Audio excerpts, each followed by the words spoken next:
Welcome acolytes, today I'm reacting to the video from Sensitive Society. Dan Schneider is a disgusting creep. And no, this isn't Dan Schneider, it even stands there. Drake Bell. He actually played Josh and Drake and Josh, if I remember correctly. And presumably this guy was also a giant cunt, so... oh fuck, oh. Two swear words at the start. Irrelevant. Yeah, but... Dan Schneider, freaking pedo, foot fetish guy, not the nicest person you can actually act upon, and he really did those children really dirty. But let's see what Sensitive Society has to say about our nice little Dan. So, and by the way, if you like my content, leave a like, subscribe, leave a comment, press the notification button. Good. Have you ever told your story publicly before? I've never told my story publicly. You know, anytime I would have an audition or anytime I needed to work on dialogue or anything, I somehow ended up back at Brian's house. And it just got worse. Oh my god, yes. Yeah, the poor guy. Yeah, Dan was, by the way, a really influential person in Hollywood. And I mean really influential by specifically Nickelodeon. You know that Nickelodeon had a time where it was very feet focused? Yep. Exactly. That's why I say every foot fetishist just shoot him. Of course I'm joking, but still, no, but yeah I am. Or not, but yeah, you know. Okay, good. And worse and worse. It truly shocks me the amount of times I've made Dan Schneider references throughout, you know, the thousands of videos that are public on this channel. And what surprises me is that I've never made a full dedicated video about Dan Schneider and what's going on with him, Drake Bell, and other Nickelodeon stars coming forward talking about their horrible experiences, not only with Dan Schneider, but with other creeps and freaks such as Brian Peck. I've been looking... This stuff is... whew, crazy, I tell you.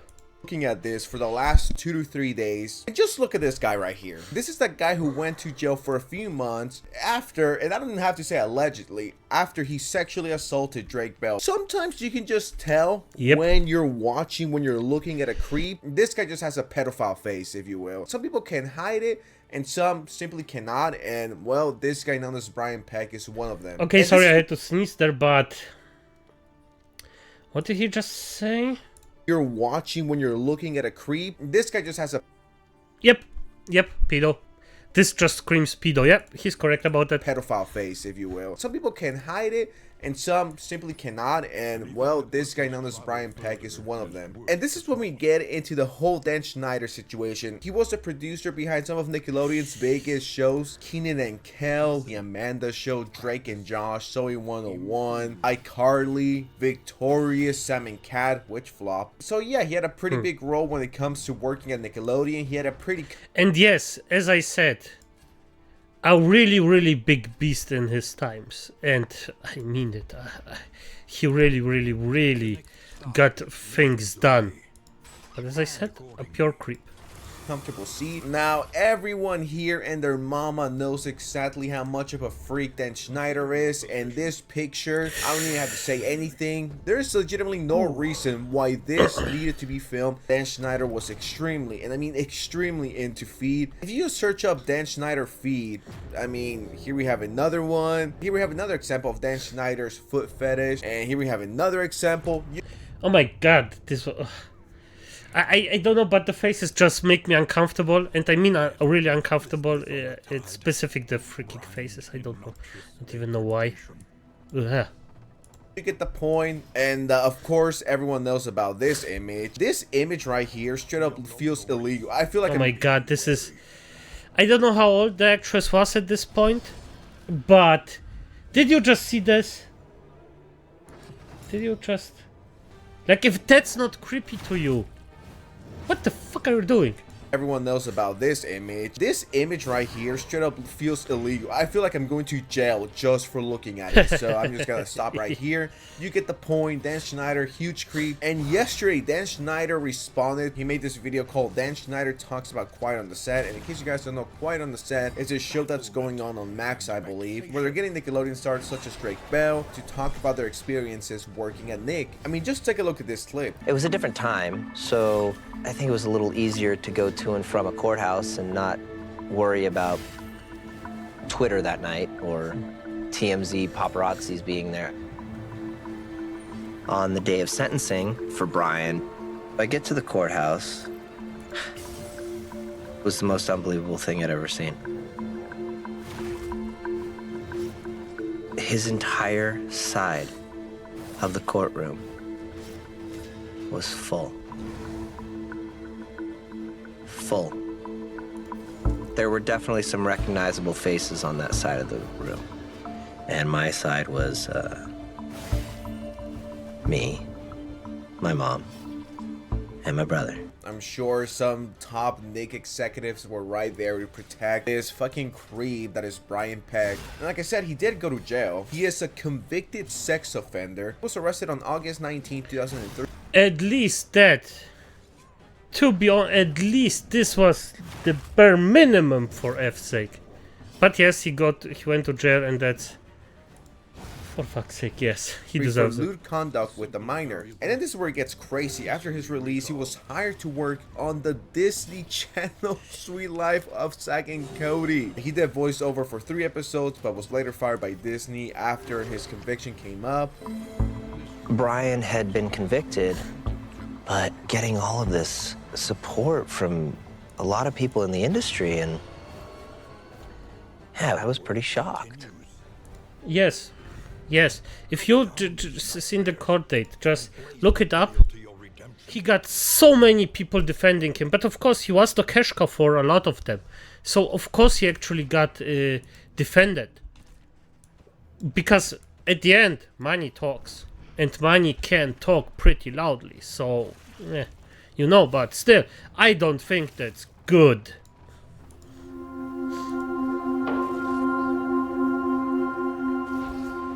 My mom got up, she had a statement.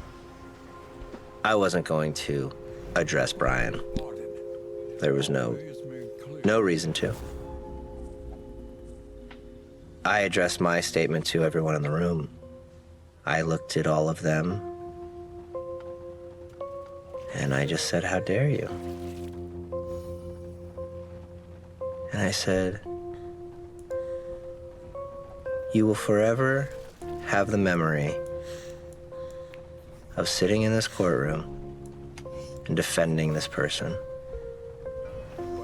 And I will forever have the memory of the person you're defending violating me and doing unspeakable acts and crimes. And that's what I'll remember." I don't know if this is a hot take, controversial take that's gonna get me hate or criticism, but at this point I don't really care. Anyone who ever harms a kid physically should honestly be given the electric chair, and I will not hear anyone out. You literally ruin kids' lives. Jail is not enough, honestly. A year is nothing. 6 years is nothing. You potentially ruined that person's life forever, and you only do 6 years? Nah, dude, you get the fucking electric chair. You're done. You need to be cooked. This is where we get into Dan Schneider and his video. I just want to give you guys some context of what's going on with everything. Hey, it's Boogie. I played Tebow on Nickelodeon's iCarly. Nah, not fucking Tebow. No, Tebow. Go back to making smoothies. This ain't it. I got a chance to watch the Quiet on Set program, and I reached out to Dan to see if it was something that he'd be willing to discuss. I'm pleased to say that he said yes. You know, I don't want to keep cutting in every 5 seconds, but it's like, what other choice does he have? Right now, he's being completely cooked by everyone online. He did it because he needed to respond. What do you mean? Seems like this guy saying, whoa, we are blessed by his presence. Thankfully, he's going to give us some time to respond to everything that's going on Quiet on the Set. Dan, how are you? I'm okay. I'm okay. I really appreciate you reaching out and giving me the opportunity to talk to you about what we saw over the last. Oh my god.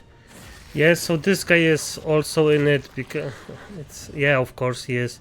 I mean, I assume it's for the people that actually support Dan, it's about the money. It's basically just because of the full-on cash. So Tonight. I'm really glad you're here because I believe this is important. For sure.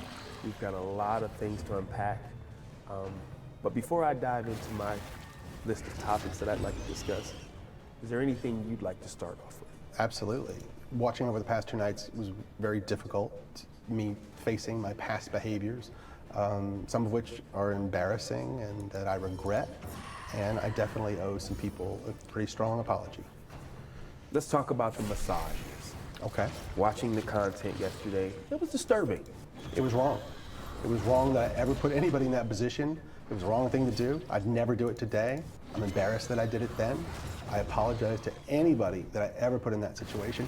And even additionally, I apologize to the people who were walking around Video Village or wherever they happened, because there were lots of people there who witnessed it who also may have felt uncomfortable. So I owe them an apology as well. Yeah. Dan, talk to me. So this guy sucks as an interviewer. Like, I know this is like the most tight, sealed interview of all time. Of course he's not going to ask hard-hitting questions. Shouldn't you go in deeper than this? Not just like, okay. Let's move on to something else. It's like, I know what they're doing. no, I mean he's still probably on the payroll of this guy, so no, he won't ask him really crucial questions. That's just not how it works, especially not these days. It's just the entire thing is corrupted anyway, so this is what it is. This nah fam. Here, and I hate it. I hate this fucking BS half-mid apologies and I'm sorry guys. Just imagine being on the set and you see random ass women massaging this guy's back. Dan, talk to me about the writer's room. From what I saw, not cool. No, and I don't mean to cut you off, but if I can cut right to the chase, let me just say, no writer should ever feel uncomfortable in any writer's room, ever, period, the end, no excuses. Most TV writers, comedy writers have been in writers' rooms and they are aware that a lot of times there are inappropriate jokes made and inappropriate topics come up. But the fact that I participated in that, especially when I was leading the room, it embarrasses me. I shouldn't have done it. You fucked a kid, basically. That's not a joke. That's not a joke, mate. And I can tell you, It's actually not funny, but imagine being him and think, yeah, that's a joke, just being naked, just effing the kid right now, being like, oh yeah, this wasn't funny, this wasn't a joke. Come on, F you. why it hurts really bad for me. I remember For you, I think the anal cavities of Drake say something different. very clearly my early experiences, my first experiences in the entertainment business. I was green, I was scared, I was excited. It meant the world to me that I was getting those opportunities. And I went in and I got lucky because they were great. My first couple of experiences were fantastic. And the fact that I didn't pay that forward to every employee that walked through my door, it hurts my heart because I should have. And I wish I could go back and fix that. In the writer's room, there's no doubt that sometimes those jokes went beyond the pale and I said things that went too far or made practical jokes that went too far. Well, I mean, a practical... And no, nobody is talking about jokes. Or I'm sure somebody is talking about a joke, but no. If this was just a joke, this wouldn't come so far. joke like watching Ariana Grande kind of stroking a potato, insinuating that could be a penis, 1,000-foot shots. So like, how many oopsies can you excuse? Like, one, it's okay, but you have a documented history. Stop trying to play it innocent. Like, oh yeah, sorry if it looked like that. I was immature. Wouldn't happen today, but I'm just really sorry it happened. AKA, I was running all of these shows, So in 101, iCarly, Victorious, Drake and Josh. I was making Nickelodeon millions. I was making millions. My ego was through the roof, and I treated people like shit. That's what he's trying to say, but I'm just like, this is like the BS filter. Thousands of people have worked with you, for you. Okay. Let's speak directly to the people who did not have a good experience with you. Okay, I would like to speak to those people because I hate that anybody worked for me and didn't have a good time. You know me, you've been on my sets. Look, I've had some employees that have worked for me for 10 years, some more than 20 years, who would work with me again, but not everybody. There's still a significant number that didn't have a great time working for me, so my batting average isn't nearly high enough in that area. And the way they wouldn't get the best of me is that I would let the pressure of doing 40 or even more episodes per year, I would let that pressure get to me, which a good boss should never, ever do. Was there specific things that you were doing? Sure, I would snap at people sometimes. I would be snarky when I could have given them a nicer answer. I would not give people the time that they needed. I would be in too big a hurry to get on to the next thing I had to do. Holy shit, and you fucked. And watching that show, it made me, there were so many times I wanted to pick up the phone and call some of those people and say, I'm so sorry and let's talk about it. And I wish you'd had a better time and I wish I could have shown you a better experience. This is the part that I'm like, okay, I kind of get it, right? You're stressed, you're on that grind, you're working on 40 episodes per year, you're running all of these crazy shows, successful shows, you're gonna meet deadlines. I get that. That's like valid, right? Well, I'm not saying to scream at your employees and make a toxic work environment, what I'm trying to say, but I get it. You can get stressed when you can scream and you can say dumb shit. I understand that. These are just like basic ass questions. Tebow is taking that huge L. I don't think being an interviewer is his thing. I think running a smoothie. No, I don't think... Tebow, he calls him Tebow. He just doesn't give a fuck. That's all. He got paid to actually make him look good, and that's all. Because I really don't think that this interview is... I mean, anything. Like... It's nothing. It's nothing. It's not even an interview. That's nothing. Shop in Seattle might be a better fit for him. So far, these are like the softest questions possible. We all know what we want to ask him. We all know what the number one question is. What's with all the foot stuff? What's with all the sexualizing minors? That's what we want to talk about. Here we are. Some people think that some of those jokes are inappropriate for children. What do you think of that? All these jokes that you're speaking of, that the show covered over the past 2 nights. Every one of those jokes was written for a kid audience because kids thought they were funny and only funny, okay? Now we have some adults looking back at them 20 years later through their lens, and they're looking at them and they're saying, oh, you know, I don't think that's appropriate for a kid show. And I have no problem with that. If that's how anyone feels, let's cut those jokes out of the show. Just like I would have done 20 years ago or 25 years ago. I cut it. I want my shows to be popular. I want everyone to like it. The more people who like the shows, the happier I am. Yeah. So if there's anything in a show that needs to be cut because it's upsetting somebody, let's cut it. So I think it's big for you to say with your work, if it's viewed as that today, you don't have a problem. Cut it. Oh my god, this is... No, definitely he has a problem because... No, it's just too much. It's just too much. If there are 1 or 2 things where you just say, okay, good, not like this. No, just no. Cut it. I mean, that's a solution. The last thing I want to ever do is put any content in a show that's going to upset my audience and make them want to turn off the TV. Why would I ever want to do that? We're not mad at the edgy whatever jokes there might be on the shows. The issue here, once again, is all the feet stuff. Like, it's not the edginess from the early 2000s that's a problem. The problem is the sexualization of those kids, of those, you know, teens, or whatever you guys want to call them. We don't really care if there's like a haha, funny, edgy joke. That's not the issue here. It would be a lot better if you guys talked about what kind of jokes, because like you guys said, 2 episodes, a lot of context, a lot of content. A joke is not, let's spray Ariana Grande with water. That's not a joke. That's where the issue is. We don't care about little edginess here and there. The darkest part of this series discusses child predators.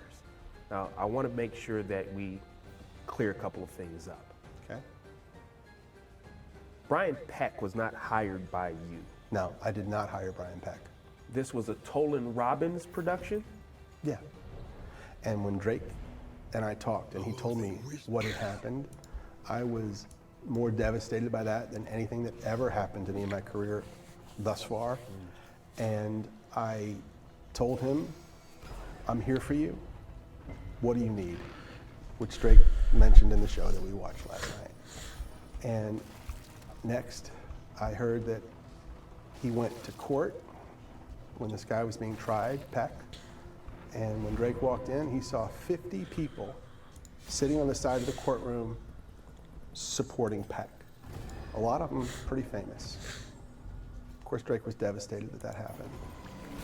And even more disappointing, 41 of those people wrote letters for Peck, character letters, praising him for who he was and asking for leniency, and they knew that he was guilty. They knew he had confessed to some degree, and they still did this. That's baffling that adults would do that. I don't want to be like, but why didn't you? And I think the situation is warranted and valid. He knew that Drake Bell was alone with his mom and brother against 40 other people, high-ranking people. Why didn't you back up Drake Bell? Like, your career would have never been over. I mean, you were, at your peak at that point, 2002, 2003. You could have helped out tremendously, yet you sit it out, and you're like, yeah, I got you. I got you, Drake Bell. And you can't show up for that, to defend him, to be on his side. I think if that would have happened, a lot of things would have switched for the best. Dan Schneider's reputation would have been a lot better. Look at this tweet that's going viral right now. All these men wrote letters of support for 41-year-old Brian Beck, the guy who sexually assaulted Drake Bell and others, after it was revealed that he was R-wording Drake Bell from the ages 14 to 15. Imagine knowing that a 41-year-old was raping a 14-year-old, and you still write letters to the judge so he can get less time or he can get no time at all. Fucking disgusting. I don't know if people know this, but Drake's mom, a lovely woman who I stay in contact with this day, she came to me at the time and she said, Dan, I'm not good with words like you are. And would you help me with my speech for the judge? And I said, of course. And I did. And he ended up going to prison and serving his time. And yeah, that was probably the darkest part of my career. I mean, if you feel that bad about it, if Drake Bell's mom was hitting you up and you felt so bad, why not show up? Like, that's my question. Why didn't you go? Were you told not to go by Nickelodeon? If I tell someone, yo, I'm here for you, whatever you need, and then their mom calls me personally telling me, yo, can you help me write my statement to go, against the judge or whatever, I would show up. If we're such a good friends, I'm 1,000% showing up to support you and be on the right side of history. Hopefully he tells us why. That'd be great to know. Honestly, this does not change my mind about Dan Schneider. I still think he's a disgusting freak. This guy's not innocent, and just because he cried here or looks innocent or looks like he did nothing wrong and just trying to help, this interview was mid, and honestly, fuck Tebow and his smoothie shop. Anyway, subscribe, like, share, notifications on. Yeah, and good video, by the way. Yeah, this person can just go and F himself at the end. He's still a terrible human being from the things that we know. And just as it is, acolytes, good night.